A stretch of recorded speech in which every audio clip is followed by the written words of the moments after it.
Yo, top Billin. All right, y'all. Jets Nation. The last time you saw your boy here, top Billin, the underground king, Murph Baldwin, I was talking about perhaps Juju Smith-Schuster being added to the New York Jets roster. Per a report from Ian Rappaport, I mentioned that, of course, this is free agency, so you have to be wary of that, right? This is a time that's built upon lying. That's just the best way to say it.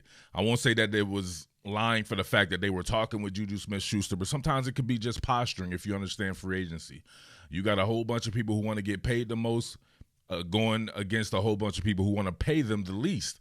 So it could have been one of those things to where they're talking to Juju Smith-Schuster just to make someone else act fast, or it could be that maybe they be looking at Juju down the line, whatever, right? So I remarked that it could be nothing or it could be something. You just never know in free agency. It's looking like it could have been maybe more of a smoke screen because they did go out and sign Keelan Cole from the Jacksonville Jaguars. So this is what you have to do. You have to reset your thinking. Remember, Joe Douglas, while he has been there, he has not been there constructing a roster to have a Shanahan system with a Pete Carroll-style defense, if you get what I'm saying. That type of West Coast offense with that type of deep third coverage defense, at least the variant of it that we saw in San Francisco when those guys came over from Seattle, or just their lineage being from that Seattle tree there. So keeping up with that, I was talking about the wide receivers. I'm going to do a little bit of a film study here on Keelan Cole, so stay tuned for that. But thinking about how that San Francisco team was constructed, where Mike LaFleur, the offensive coordinator, was, obviously they like a little bit bigger receivers. So I'm thinking about a guy like Jamison Crowder, what that means for him. Maybe he's on the chopping block. He is a little bit of a smaller receiver. They do tend to favor guys who are around 200 pounds or better. That's why I thought Juju Smith-Schuster was perfect. 6'1", 215 pounds in the slot. Remember, this is going to be a run-oriented team. That's what they were in San Francisco. That's what Kyle Shanahan is about. Some of the best run schemes and personnel and derivatives of different personnel groupings you'll see out there. So hopefully they're able to replicate that in Gotham City. But if not, at the very least, they're going to try their best at the beginning. Maybe they'll have a variation of that once Mike LaFleur goes along and he tries to put his own spin on something. But Keelan Cole represents a little bit of a bigger slot receiver to me than Jamison Crowder. And if you're talking about that type of scheme, the buzzword out of there a lot of time was positionless football, meaning you have a guy like George Kittle who could act as a wide receiver a lot. Then you have a lot of your wide receivers who could play on the inside because they're 215 pounds or whatever, like a Deebo Samuel. As a matter of fact, check this out. Right here, you got your man Brandon Ayuk, right? I love this kid right here, man. I think he's going to be a star. He's 6 foot, 200 pounds. He was their draft pick last year, had a pretty good season for them. The other guy before them that made waves the previous year was Deebo Samuel. He is 6 foot, 215 pounds. And then a guy who played a lot, he's since gone, will be Kendrick Bourne. He's 6'1", 203 pounds. So Jamison Crowder looks like he was about 5'9" or 180 or something like that. I could be wrong on that. I'm just going from memory here. So Keelan Cole, on the other hand, 6'1", 194 pounds. So what I like about Keelan Cole is, obviously, man, you can't name a player in the league that I can't give you a full evaluation on. I think that's just what makes me special, and I always have. That's the reason why I'm in this business after having, played. It's just my thing, man. Ever since I was a little kid, I would record everything and just watch it on VHS tapes, man. I can go back. I probably got like 500-600 VHS tapes full of just football games, even basketball, baseball, just sports in general, right? So Keelan Cole's a guy that I like from route running precision. So you're going to have some of these guys, right? They're going to be more of your muscle guys because you're going to have to get out in the perimeter and block, or even you're going to have to get out in the edges and block, right, when you're a slot guy. They'll run a ton of 12 personnel, though. They'll run a ton of 21 personnel as well. So looking for a fullback there. So the personnel grouping is going to be a little bit different than you have seen before. However, you would still think the functionality of the offense is going to be derived from having guys who are physical and big enough to take the pounding pause and be able to operate in that run game. But he represents, to me, he would be the best route runner. If you talk about a freak like Denzel Mims, a freak like Corey Davis, these bigger guys that can, like I said before, get it off the top shelf. Corey Davis, I think, is a more refined route runner than Denzel Mims, but Denzel Mims, his ceiling is crazy. Those two together, man, I think it's going to be some really good shit when you're in your 12 personnel, right? If you have multiple tight ends there and a couple of receivers, but in your normal sets, if you go 3 wide, you're 11 personnel. I think a guy like Keelan Cole represents something good because he can play inside and outside. He played a ton on the outside. And then more recently, he played more on the inside when they got guys like DJ Chark that can run. Keelan Cole, not that much of a burner. I don't know what his 40 time is, but just from watching him, I would say he's probably a 4.5 to 4.6 type guy. But he understands how to run routes so good that he gets on you a lot quicker than you would think. He understands his limitations and his physical makeup. He makes up for that by being a sound route runner. So, as a matter of fact, man, let's go ahead and get into it right now, right? Here's a little Keelan Cole. What more can I say? Top Billin. All right, I'd be remiss if I didn't start right here. This is what most people are going to know from Keelan Cole because it was really hot when he did it, of course. Going against Eric Rowe right here. ISO backside. So he's on the outside right here to the boundary. And look at this.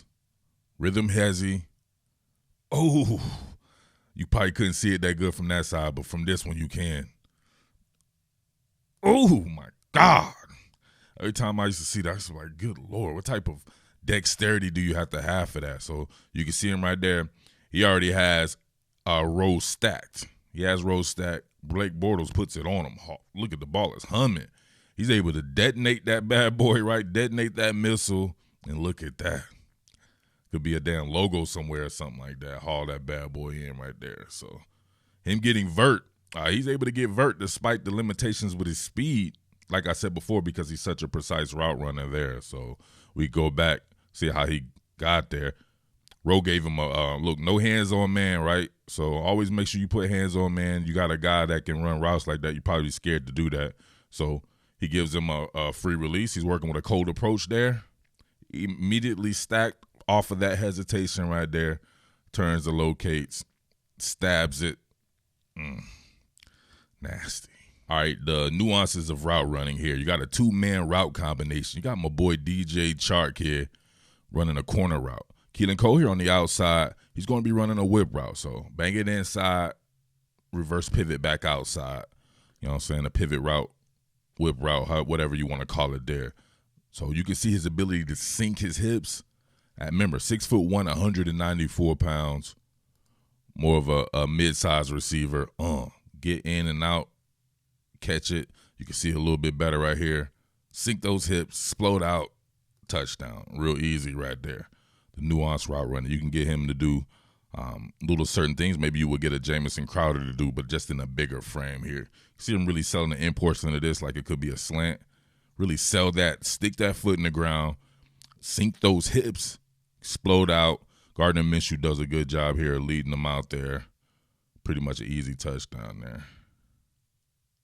All right, another 2x2 here. He's on the outside. You just have a straight seam route by the slot receiver. He's running out and up against Jeffrey Okudah here. And this is child abuse, right? Everybody was abusing Jeffrey Okudah. Let's be real here. He was community pussy last year. And pretty much just like I said, right? So, but that's another story for another day. You know what I mean? I don't want to talk about that no more until I talk about it next time. All right, so here we go. Look at that. Sold it. Oh, out and up. Those double moves or moves with something chained on it. Got him real good. I wish I could have got this one soloed off here, but you can see Gardner Minshew did a good job of looking it off. And Jeffrey Okudah was in a bit of a zone, and still look at the separation on that one right there, right? Look at him. He's COVID proof. Social distancing measures being practiced right there on Jeffrey Okudah. 6 feet on his ass. And the ball was kind of underthrown, right? Maybe could have let him a little bit more, but you see right there, too easy for him. Get him out in space, whether it be in the perimeter or in the slot with a two-way go, it's bananas. So look at that. Stick that foot in the ground, really sell it like it's going to be an out route. He used his head fake, right? Well, I don't know Jeffrey Okudah really going for this because where would you look to go that, you know what I mean, on an out route? It's not like you're looking at the quarterback. So he's really selling that right there. Turns it upfield. Jeffrey Okudah bit hard, and he tried to hold. With it. That's hard. Look at the separation anxiety being practiced right there. My man needs a little bit of a binky or one of them, what them shits, a pacifier or something like that. Damn, and he got fertilized. Just a bad route all around from your man Jeffrey Okudah. Great route by Keelan Cole. Bad defense by Okudah. You can see that he's played in a variation of this offense before. I think at the time right here, as you can see with this 21 personnel, you had, man, Jay Gruden. Yeah, Jay Gruden was the offensive coordinator in Jacksonville at this particular point in time. So you know these guys are from the same lineage with Gruden and Shanahan being under Gruden and Mike LaFleur being under Shanahan. So that's another reason why you bring a guy like this into. It's going to be ease of comfort because he's already played in a variation of this offense. But going against Eric Rowe again here, this time to the field side, just getting on him. Oh, look at that. Rhythm hezzy and just beat him. And oh, man, great throw. Absolutely great throw by, who was it, Blake Bortles back then. Puts it to the corner on him. Oh, that's how you get over top of somebody. Even if you don't have the speed, there's many different ways to skin a cat here. See him coming off with the rhythm hezzy, right? Rhythm hezzy, varying the rhythm and timing of your routes, and then you just explode on them, especially if they're not trying to get hands on man. They're working with a cold approach.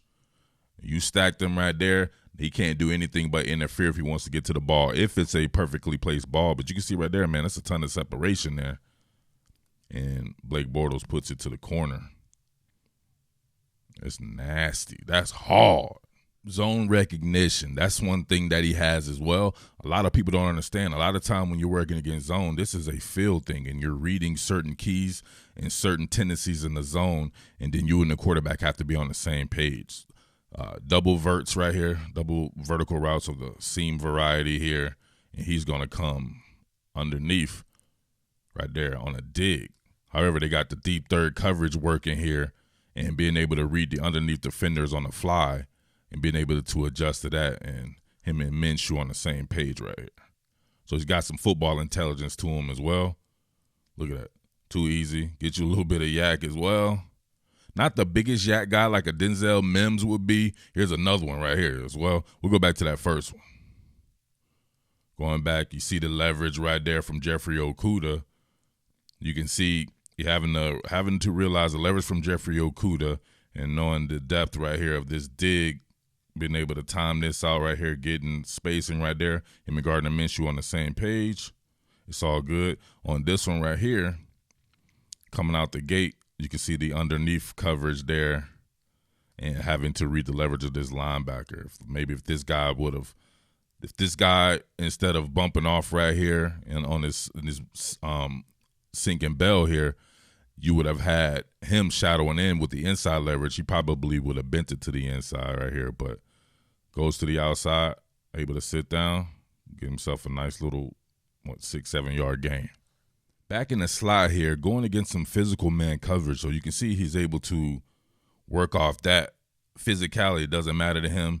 Look at the angle turn right there on the route to be able to create the separation right here. All right, it's an in-breaking route. My man is riding him the entire time, pause, but look at him, stick that foot in the ground, cut that sharp angle right down the line. Look, he keeps going upfield, right? He can't even combat that because it's such of a sharp angle, and then you get the separation right there while Gardner Minshew flushes the pocket, and that's all good. Takes a pretty big hit right here, too. Takes a licking and keeps on ticking. You can see it good from right here. Oh, look at the separation. Ooh. My man got crossed up in the wires there because you're in man coverage. You don't look back at the quarterback. I guess he was trying to see, and he could see that Gardner Minshew might be scrambling, so he stops his feet. But Gardner Minshew had his eyes upfield, continued to work. So my man shows his toughness there. So, all right, man, is this a pickup that you're going to phone home about? Nah, unless you're some kind of Johnny fanboy. I heard some dude was up in the comment section talking about, oh, I'm glad we got Keelan Cole instead of Juju Smith-Schuster. And I'm like, how, Sway?